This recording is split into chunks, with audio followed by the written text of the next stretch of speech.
Comrade T Venkat, मराठवाड्याच्या श्रमिक चळवळीचे नेते कॉम्रेड विजय कापणे, आपल्या शेतमजूर युनियनचे नेते कॉम्रेड मारुती खंदारे, कॉम्रेड बळीराम मुंगे, आपले मित्र आणि किसान सभेचे आपले नेते कॉम्रेड अजय मुलांडे, आपले मार्गदर्शक कॉम्रेड दत्ता डाके, ज्यांचं खूप चांगलं भाषण आपण ऐकलं त्या कॉम्रेड सरिता शर्मा, मंचावर उपस्थित असलेले आपले ज्येष्ठ नेते नकुभाऊ काळे, कॉम्रेड प्रकाश चौधरी, मंचावरील सर्वच मान्यवर नेते कॉम्रेड विनोद आहेत, बाकी आपले सर्व मान्यवर नेते, पुढे सुद्धा वेगवेगळ्या संघटनांचे नेते उपस्थित आहेत. आपल्या भातृभावी संघटना किसान सभा आहे, एसएफआय आहे, डिपायफाय आहे, जनवादी महिला संघटना आहे, सीआयटीयू आहे, आशा कर्मचाऱ्यांच्या काही नेते आणि प्रतिनिधी आलेले आहेत, शालेय पोषणचे नेते आलेले आहेत, त्यांचे प्रतिनिधी आलेले आहेत. सर्व शेतकरी समुदाय, शेतमजूर समुदायातून आलेल्या माझ्या बंधूंनो आणि बहिणींनो, आजची ही सभा अत्यंत संयमानं आणि उत्स्फूर्तपणाने आपण या ठिकाणी आलेला आहात. मी सर्वप्रथम आज ही प्रचंड रॅली आपण काढली, वाजत गाजत आपण या सभागृहामध्ये आलात आणि एक प्रकारे या शहरामध्ये आलात आणि एक प्रकारे या शहराला सांगितलं की तुमचे व्यवहार झालेले आहेत, तुमचं राजकारण तुमच्या जागेवर चाललेलं आहे, परंतु शेतमजूर म्हणून, शेतकरी म्हणून, श्रमिक जनता म्हणून आमच्या सुद्धा काही मागण्या आहेत. आज आपण हे अधिवेशन इथं घेतोय ते एक जबरदस्त रॅली काढून आपला संदेश तुम्ही गावाला आणि समर्थ महाराष्ट्राला दिला. त्या रॅलीत तुम्ही ते सर्वजण चाललात आणि ही रॅली यशस्वी करण्यासाठी ज्या 2-3 जिल्ह्यातून तुम्ही इथे आलात, विशेषतः आपल्या मातंगा आणि परिसरातून आलात, आपल्या सगळ्यांचं शेतमजूर युनियन, किसान सभा आणि या लहान मोठ्याच्या सर्व संघटनांच्या वतीनं तुमचं अभिनंदन करतो, तुमचं स्वागत करतो, तुमचा आभार व्यक्त करतो. बाबांनो आणि बहिणींनो, आपल्या मागण्या कोणत्या आहेत या आपण फक्त 2-3 भाषणांमधून जाणून घेतल्या. आपला जमिनीचा हक्क, कायद्याचा जमिनीचा प्रश्न आहे, घरकुलाचा प्रश्न आहे, वेतनाचा प्रश्न आहे, रोजगार हमीचा प्रश्न आहे, आपल्या लेकरा बाळांच्या शिक्षणाचा प्रश्न आहे. हे सगळे प्रश्न माझ्या अगोदरच्या वक्त्यांनी तुमच्या सर्वांच्या समोर ठेवले. आज या सभेमध्ये जसे शेतमजूर आलेले आहेत तसेच अनेक शेतकरी सुद्धा आलेले आहेत. मी तुमचं पत्रक पाहत होतो. आजच्या सभेच्या पत्रकामध्ये या सगळ्या मागण्यांच्या बरोबर तुम्ही आणखी एक चांगली मागणी केलेली आहे. तुम्ही म्हणाला की मजुरी आणि बाकी प्रश्नांबरोबर आजच्या सभेमध्ये एक मागणी तुम्ही दुरुस्त केली आणि ती आहे शेतकरी शेतमजुरांचं जे सगळं कर्ज आहे ते कर्ज या सरकारने माफ केलं पाहिजे, ही मागणी तुम्ही केलेली आहे. भावांनो आणि बहिणींनो, ही मागणी आपण केली, पण इतिहास काय आहे? निवडणुकीची सभा ज्यावेळी सगळ्या महाराष्ट्रात होत होती, हे लोक आपल्याकडे मतं मागायला येत होते, त्यावेळी या राज्याचे आजचे मुख्यमंत्री आहेत, त्या मुख्यमंत्र्यांचं नाव तुम्हाला सगळ्यांना माहीत आहे, देवेंद्र फडणवीस आहे. त्यांनी सांगितलं की आम्ही सत्तेवर आल्यानंतर काय करू, पहिलं काम करू, आम्ही सगळ्या शेतकरी शेतमजुरांचा 7 ओला करू आणि संपूर्ण कर्जमाफी करू. म्हणते होते की नाही देवाला, म्हणते होते का नाही आमचं सरकार, म्हणते होते, पण सत्तेवर आले आणि ज्यावेळी आम्ही म्हणतो की आता करा कर्जमाफी, देवा भाऊ अजित पवार आणि शिंदे साहेब खुर्ची मिळाली, मग गरज सर्व आणि शेतकरी शेतमजूर म्हणून कर्जमाफीच्या आश्वासनाचा त्यांना विसर पडला. अरे जवानांनो, तुम्ही विसरले असताना पण आम्ही जी महाराष्ट्राची जनता आहे ती विसरलेली नाही, कर्जमाफी केली नाही. चौकामध्ये परत एक आंदोलन उभं राहील आणि तुमच्या नेत्यांना चौकात कर्जमाफी करा, ज्यासाठी महाराष्ट्राची सरकार आला नाही ज्याबद्दल माफी मागा, हे आपण या सभेमध्ये सांगतोय. आपण आज कष्टाच्या कामासाठी 600 रुपये आमचं वेतन हे शेतमजुरीचं असलं पाहिजे ही मागणी केली. राष्ट्रवादी आहे, कारण आजची महागाई आहे, त्याच्यामध्ये 600 रुपयापेक्षा 1 रुपया सुद्धा कमी घेणं आज आमच्या समाजाला आणि घर चालवण्यासाठी आम्हाला परवडत नाही. परंतु दुसऱ्या बाजूला ज्यावेळी आपण 600 रुपयाची मागणी करू त्यावेळी आपल्याकडे अनेक लोक हे शेतमजूर आहेत, तसेच शेतकरी सुद्धा आहेत. आपल्या रानात सोयाबीन उभा आहे, आपल्या रानात कापूस उभा आहे. मी माहिती घेतली, या परिसरामध्ये अनेक शेतकरी हे ऊस लावणारे शेतकरी आहेत. शेतमजुरीचा खर्च, शेतीमालाचा उत्पादन खर्च सरकारच्या धोरणामुळे आज जर आपण एका कागदावर दिला आणि दुसऱ्या बाजूला सोयाबीन दिला आणि दुसऱ्या बाजूला सोयाबीन विकल्यावर किती शिल्लक राहत आहे, कापूस विकल्यावर किती शिल्लक राहत आहे, ऊस केल्यानंतर पेमेंट किती येत आहे, याचा हिशोब जुळवला तर आपल्या असं लक्षात येतं की आज या महागाईच्या जमान्यामध्ये शेतकऱ्याला सुद्धा शेती करणं परवडत नाही. हे वास्तव या देशाचं आणि महाराष्ट्राचं आहे. आणि म्हणून एकीकडे मजुरी मागत असताना उत्पादन खर्च मीठ करा आणि उत्पादन खर्चावर 1.5 पट हमीभाव हा शेतकऱ्याला मिळाला पाहिजे अशी योजना घ्या. ही सुद्धा मागणी आज आपल्या सभेमध्ये आम्हाला करायची आहे. हेच देवेंद्र फडणवीस, हेच नरेंद्र मोदी मतदान मागायला आले. काय म्हणाले? सोयाबीनला आम्ही किती रुपये देऊ म्हटले.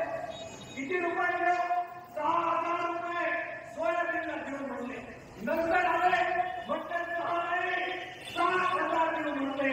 पण सोयाबीन जेव्हा निघालं आणि बाजारात घेऊन गेलो, अरे आम्ही भाव 4,200 रुपये एवढा सुद्धा आपल्या सोयाबीन उत्पादक शेतकऱ्याला मिळालं नाही. ते सोयाबीन ज्यावेळी शेतकरी घेऊन गेला, रांगेत उभा राहिला, तो सरकारी खरेदीत उभा राहिलेला शेतकरी हा कालावधी परत आला. हे तुम्ही आम्ही पाहिलेलं आहे. आणि म्हणून भावांनो आणि बहिणींनो, एकीकडे शेतमजुरांच्या मागण्या, शेतकऱ्यांच्या मागण्या ज्या थोडीच आपल्याला एकत्र घ्याव्या लागणार आहे, एकत्र येऊन या सगळ्या लढ्यावर आपल्याला भूमिका घ्यावी लागणार आहे. नरेंद्र मोदी काय म्हणाले होते सभेमध्ये? म्हणायचे नरेंद्र मोदी आणायचे कशासाठी? अच्छे दिन आणण्यासाठी आणायचे. आणि टीव्हीवर काय म्हणायचं हवं? काय म्हणायचं? हम मोदी जी को लाने वाले हैं और अच्छे दिन आने वाले हैं. अच्छे दिन म्हणजे चांगले दिन येणार. आणि हा भाऊ काय म्हणायचा?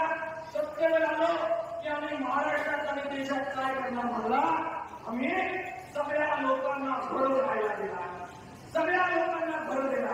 आम्ही म्हणतो बरं झालं, आमचा शेतमजूर, आमचा शेतकरी, आमचे गरीब लोक आज घर मागतायत, घरकुलं मागतायत. याद्या आल्या, कुणाला मिळाले घरकुलं? गरिबाला मिळाले का? नाही. यादी गरिबाचं नाव आलं का? नाही. ज्याच्याकडे घर बांधायला, घरकुल बांधायला जमीन नाही, जमिनीचा तुकडा नाही, त्याचं नाव घरकुलाचं यादी आलं का? नाही आलं. कुणाचं आलं? अरे ते त्याचे प्रधानमंत्री श्रीमंत आहे, ते त्याच्यामध्ये डोळा भरताय.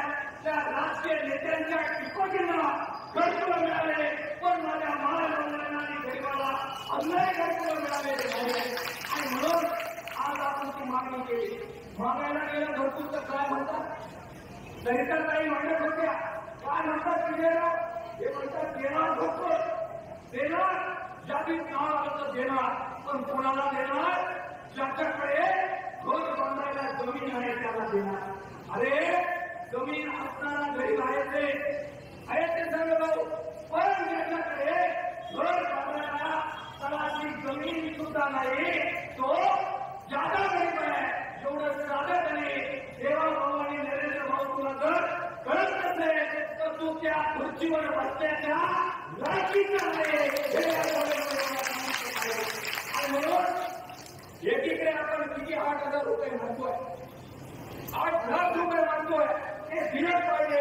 पण ज्याच्याकडे घर बांधायला जमीन नाही त्याला घर बांधायला जमीन सुद्धा दिली पाहिजे. ही आपली शेतकरी युनियन, किसान सभा आणि लाल तालुक्याची मागणी आहे. भावांनो, जमिनीच्या मुद्द्याबद्दल आपले केंद्रीय नेते बोलत होते. जमीन पाहिजे. आपल्या लोकांनी गाव कुटाची गायरानाची जमीन ताब्यात घेतली, त्याच्यामध्ये झोपड्या काढल्या आणि त्याच्यामध्ये थोडं जाऊन शेती करून पोट भरू लागले. काय पाहिलं सर्व आपण, मी होतो त्याचा साक्षीदार. या 3 जिल्ह्या, या जवळपासच्या जिल्ह्यामध्ये सौर ऊर्जा प्रकल्पांना सगळ्याच्या गायरानाच्या जमिनी परस्पर देवाभावनी घेऊन टाकल्या. अरे जमीन आमच्या ताब्यात, त्या जमिनीवर घर आमच्या लेकरांचं, त्या जमिनीत शेती आमची गायरानाची आहे. ती नावावर करायची सोडून तू परस्पर ती काढून घेतो आणि कुणाला देतो? कंपनीला देतो. आणि कंपनी काय करणार तिथे? ते म्हणजे सौर ऊर्जा तयार करणार. अरे तू सरकारची भूमिका घेतो आणि गरिबाची जमीन काढून घेतो. गाव गाड्यामध्ये आपण जे गायरान करतो, तुमचं अभिनंदन आहे, तुमच्या जिल्ह्याचं अभिनंदन आहे. गायरानाच्या प्रश्नावर शेतमजुरीने भूमिका देऊन उतरली. गायरानाच्या प्रश्नावर मार्क्सवादी कम्युनिस्ट पक्ष भूमिका देऊन उतरला आणि त्यांनी सांगितलं आमच्या गायरानाच्या जमिनी काढून घ्यायला यार, ज्या ताकदीने यार, त्या गायरानाच्या जमिनीच्या कोपऱ्याला तुमच्या उंची एवढा खड्डा करून तुम्हाला खड्ड्या गायरानाद्वारे नाही ही भूमिका घेतली. आणि नाव होता गायरान उत्पादक गायरानाच्या शेतकऱ्यांच्या मागे उभा राहिला. भावांना आणि बहिणींनो, सगळे खूप लांब भाषण करता येणं शक्य आहे, परंतु आपल्याला वेळेची मर्यादा आहे. आणि म्हणून आजच्या काही महत्वाच्या प्रश्नांवर आपण बोलतोय. त्याचबरोबर जातीच्या प्रश्नावर आज राहणार माजवत आहे. गरीब जाती आहे, दलित जाती आहे, त्यांच्यावर अत्याचार करण्याचे उद्योग काही प्रवृत्ती करताय. हे सगळे प्रश्न घेऊन आपल्याला पुढे जायचं आहे. मला खात्री आहे की शेतकरी आणि शेतमजूर आणि ग्रामीण जमीन हे हातात हात घालून नाही करते, हातात हात घालून पुढे जाते. आमच्या अशा भगिनी आल्या, अत्यंत कष्टानं आज आरोग्य सेवाचे संबंध आहे, पण त्यांना पुरेसं मानधन मिळायला तयार नाही. आमच्या ग्रामीण भागात काम करणाऱ्या, खिचडी शिकवणाऱ्या शालेय पोषण कर्मचारी आहेत, त्या अनेक आपल्याला पाठिंबा द्यायला, त्यांची 1000 रुपयाची वाढ सुद्धा मानधनाची हे सरकार करायला तयार आहे. आमचे बांधकाम कामगार आहे, योजनेचा लाभ आज मिळतोय, पण त्यांना अजून भरपूर मिळायला तयार नाही. हे सगळे अंगणवाडी आहे, आशा आहे, शालेय पोषण आहे, ग्रामोद्धार सेवक आहे, हे सगळे ग्रामीण जमीन हे आपल्याला एकत्र करायचे. शेतकरी आहे, तो कर्जमाफी मागतोय, कामाचं दान मागतोय, त्याला आपल्याला एकत्र करायचं आहे. आपला शेतमजूर तो मजुरीचं दान मागतोय, रोजगार हमीचं काम मागतोय, या सगळ्यांना आपल्याला बरोबर करायचं आहे. आणि एक सुटीला हा लाल बावटा त्या हरणखोरांच्या, लवाडांच्या छातीवर जोरात पडवायचा आहे. ही संकल्प करण्यासाठी आजची वेळ आहे. मी आपल्या सर्वांच्या वतीने या देशाला लाख लाख रुपयाचा देतो. मला खात्री आहे की ही सगळी संघटना आपल्या सगळ्यांना एकत्र घेईल. या संबंध परिसरामध्ये जोरदार आगेकूच करेल, महाराष्ट्रात आगेकूच करेल आणि सगळ्या श्रमिकांची एकजूट, लवाडांच्या, धनिकांच्या, कॉर्पोरेट कंपन्यांच्या विरोधात जो संघर्ष आपण करतोय त्याच्यामध्ये श्रमिकांची लढाई आपण पुढे घेऊन जाऊ. या लढाईमध्ये आपण सगळ्यांनी सहभागी व्हावं. अशा प्रकारचा आत्मविश्वास, अशा प्रकारच्या अपेक्षा आपल्या सगळ्यांकडून या ठिकाणी व्यक्त करतो. हा जिल्हा हा गंगाधर अप्पा बुरांडे आणि त्यांच्या सहकार्याने गावागावामध्ये लाखोचा फडकवलेला हा जिल्हा. आज मी ज्या सभागृहात उभा आहे हे सगळं परिसर काँग्रेस आम्ही दुसरे त्यांचे अनेक सहकारी आले अस्तित्वात आहे. आमचे बाबासाहेब घरवले ज्यांना मी पाहिलं त्यांच्या सगळ्या प्रवृत्ती साक्षीदार आपण सगळे आहे. या बाजूला आपले सगळे नेत्यांचे फोटो लावले. कॉम्रेड कुमार शिराळकर आहे, कॉम्रेड लहान पवार आहे, कॉम्रेड साखरे आहे, कॉम्रेड देशमुख आहे, कॉम्रेड शेट्टी आहे, कॉम्रेड प्रकाश आहे. हे सगळे आपले नेते त्यांनी गावागावामध्ये हा संबंध लाभ होता फडकत ठेवला. नव्या पिढीला मला आवाहन करायचं आहे की आता आपली जबाबदारी आहे. एक स्वप्न, एक शोषणमुक्तीचं स्वप्न आहे, एक चांगला समाज निर्माण करण्याचं स्वप्न आहे. हो, लोकशाही वाचवा, संविधान वाचवा, स्त्रीमुक्तीची आणि जाती अंतराची लढाई केलेले समाज बदलण्याचे स्वप्न, एक शोषणमुक्त समाजाचं स्वप्न जे या सगळ्या नेत्यांनी पाहिलं. त्याच्याकडे आपल्याला आगेकूच करायचे आहे की आपण कराल एक चांगलं जग जे समाजवादी जग असू शकतं. हे भांडवली जग जे नसक्या करणार आहे, जातीवरून प्रतारित करणार आहे, गरिबाला मातीत काढणार आहे. हे शोषणावर आधारित जग संपून हे भांडवली साम्राज्यवादी जग त्याच्यात बदल करून समाजवादी जग जे तुमच्या आमचं स्वप्न आहे, हे लाल डोक्याचं स्वप्न आहे, हे या देशातल्या तरुणांचं आणि युवकांचं स्वप्न आहे. त्या समाजवादाकडे वाटचाल करण्याचं स्वप्न हे बांधून आपण सगळे श्रमिक